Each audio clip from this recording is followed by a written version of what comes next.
ബീഹാറിൽ NDA seat ധാരണയായി. ബിജെപിയും ജെഡിയുവും 101 സീറ്റുകളിൽ മത്സരിക്കും. ചിരാഗ് പാസ്വാന്റെ LJPക്ക് 29 സീറ്റുകളാണ് ലഭിച്ചിരിക്കുന്നത്. ബൽറാം നെടുങ്ങാടി വിവരങ്ങളുമായി ഡൽഹിയിൽ നിന്ന് ചേരുകയാണ്. ബൽറാം, ബിജെപിയും ജെഡിയുവും 101 സീറ്റുകളിൽ മത്സരിക്കുന്നു. ചിരാഗ് പാസ്വാന്റെ പാർട്ടിക്ക് 29 സീറ്റ്. മറ്റ് ഘടകകക്ഷികളുടെ കാര്യത്തിൽ ഏതു തരത്തിലുള്ള തീരുമാനമാണ് ഉണ്ടാകുന്നത്? പൂർണ്ണമായി ഘടകകക്ഷികളെ തൃപ്തിപ്പെടുത്തുന്ന നിലയിലേക്ക് സീറ്റ് വിഭജനം എത്തുന്നുണ്ടോ ബൽറാം? റിജിത്ത്, നിലവിലിപ്പോൾ സീറ്റ് ധാരണ സംബന്ധിച്ചുള്ള വിവരങ്ങൾ BJPയുടെ കേന്ദ്ര സംസ്ഥാന നേതാക്കളാണ് ഔദ്യോഗികമായി തങ്ങളുടെ സമൂഹ മാധ്യമ അക്കൗണ്ടുകളിലൂടെ പുറത്തുവിട്ടിരിക്കുന്നത്. ഈ പുറത്തുവിട്ട ധാരണയനുസരിച്ച് BJPയും JDUവും തുല്യ സീറ്റുകളിലായിരിക്കും ഇത്തവണ മത്സരിക്കുക. BJPയും JDUവും 101 സീറ്റുകളിൽ വീതം മത്സരിക്കും. ഒപ്പം തന്നെ ചിരാഗ് പാസ്വാന്റെ LJP രാംവിലാസിന് 29 സീറ്റുകളാണ് നൽകാൻ ധാരണയായിരിക്കുന്നത്. അതേസമയം നിരാശപ്പെടുത്തിയിരിക്കുന്നത് മറ്റ് രണ്ട് ചെറിയ പാർട്ടികൾ, സഖ്യകക്ഷികളായ HAMനെയും RLMനെയുമാണ്. HAM ജതൻ റാം മാഞ്ചി 15 സീറ്റുകളാണ് ആവശ്യപ്പെട്ടിരുന്നത് എങ്കിൽ അദ്ദേഹത്തിന്റെ പാർട്ടിക്ക് 6 സീറ്റുകൾ മാത്രമാണ് NDA സഖ്യത്തിന്റെ ഭാഗമായി വകയിരുത്തിയിരിക്കുന്നത്. ഒപ്പം തന്നെ ഉപേന്ദ്ര കുശ്വാഹയുടെ RLMന് 6 സീറ്റുകളാണ് നൽകിയിരിക്കുന്നത്. 12 സീറ്റുകൾക്കുള്ള അവകാശവാദമായിരുന്നു ഉപേന്ദ്ര കുശ്വാഹ ഉന്നയിച്ചിരുന്നത്.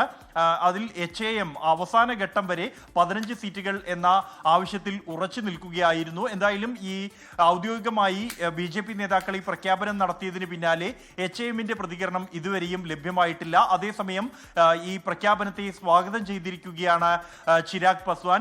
ഇനി പോരാട്ടത്തിന്റെ സമയമായി, പോരാട്ടത്തിനുള്ള എല്ലാ തയ്യാറെടുപ്പും NDA കുടുംബത്തിനകത്ത് പൂർത്തിയായിരിക്കുന്നു എന്നാണ് ചിരാഗ് പാസ്വാന്റെ പ്രതികരണം. ബീഹാറിൽ വീണ്ടും NDA സർക്കാർ അധികാരത്തിൽ എത്തുമെന്നും അദ്ദേഹം പ്രതികരിച്ചിരിക്കുന്നു. ദീർഘമായ ചർച്ചകളാണ് ഈ NDAയുടെ സ്ഥാനാർത്ഥി നിർണയവുമായി ഈ സീറ്റ് ധാരണയുമായി ബന്ധപ്പെട്ട കഴിഞ്ഞ ദിവസങ്ങളിൽ പട്നയിലും ഡൽഹിയിലുമായി നടത്തിയത്. ഒടുവിൽ ഡൽഹിയിൽ നടത്തിയ ചർച്ചകളിലാണ് ഇതുമായി ബന്ധപ്പെട്ട ഒരു അന്തിമ ധാരണയിലേക്ക് എത്തിയത്. സഖ്യകക്ഷികൾക്ക് കേന്ദ്രമന്ത്രിസഭയിലും ഒപ്പം തന്നെ ബീഹാർ സർക്കാർ രൂപീകരിക്കുമ്പോൾ ആ ഘട്ടത്തിലും ഉചിതമായ പദവികൾ നൽകാം എന്നുള്ള ഒരു വാഗ്ദാനം BJP മുന്നോട്ട് വെച്ചതായാണ് ലഭ്യമാകുന്ന റിപ്പോർട്ടുകൾ. എന്തായാലും ഇനി സ്ഥാനാർത്ഥി പ്രഖ്യാപനം ഉടൻ തന്നെ ഉണ്ടാകും എന്നാണ് ലഭ്യമാകുന്ന റിപ്പോർട്ടുകൾ വ്യക്തമാക്കുന്നത്. കോർ ഗ്രൂപ്പ് യോഗം BJPയുടെ ഇന്ന് JP നദ്ദയുടെ വസതിയിൽ ചേർന്നിരുന്നു. ആഭ്യന്തരമന്ത്രി അമിത്ഷയും ബീഹാർ ഉപമുഖ്യമന്ത്രി സാമ്രാജ് ചൗധരി അടക്കമുള്ളവർ ഈ ചർച്ചയിൽ പങ്കെടുത്തിരുന്നു. അതിനുശേഷം അല്പസമയത്തിനകം തന്നെ BJPയുടെ കേന്ദ്ര തെരഞ്ഞെടുപ്പ് സമിതി യോഗം ദേശീയ ആസ്ഥാനത്ത് ചേരും. ഈ യോഗത്തിന് ശേഷം പ്രഖ്യാപനം. ജതൻ റാം മാഞ്ചിയുടെ പാർട്ടിക്കും ഉപേന്ദ്ര കുശ്വാഹയുടെ പാർട്ടിക്കും 6 സീറ്റുകളാണ് NDAയിൽ മത്സരിക്കാൻ കിട്ടുന്നത്. JDUവും BJPയും 101 സീറ്റുകളിൽ മത്സരിക്കും. ചിരാഗ് പാസ്വാന്റെ LJPക്ക് 29 സീറ്റുകളാണ് നൽകിയിരിക്കുന്നത്. ബൽറാം നെടുങ്ങാടി വിശദാംശങ്ങൾ പങ്കുവയ്ക്കുകയായിരുന്നു ഡൽഹിയിൽ നിന്ന്. ലോകത്തെവിടെയായാലും ഏത് സമയത്തും 24 വാർത്തകളും ഓഗ്മെന്റഡ് റിയാലിറ്റി പാക്കേജുകളും എക്സ്പ്ലെയിനറുകളും വിശദമായി കാണാൻ ഞങ്ങളുടെ YouTube ചാനൽ നിങ്ങൾക്ക് സബ്സ്ക്രൈബ് ചെയ്യാം.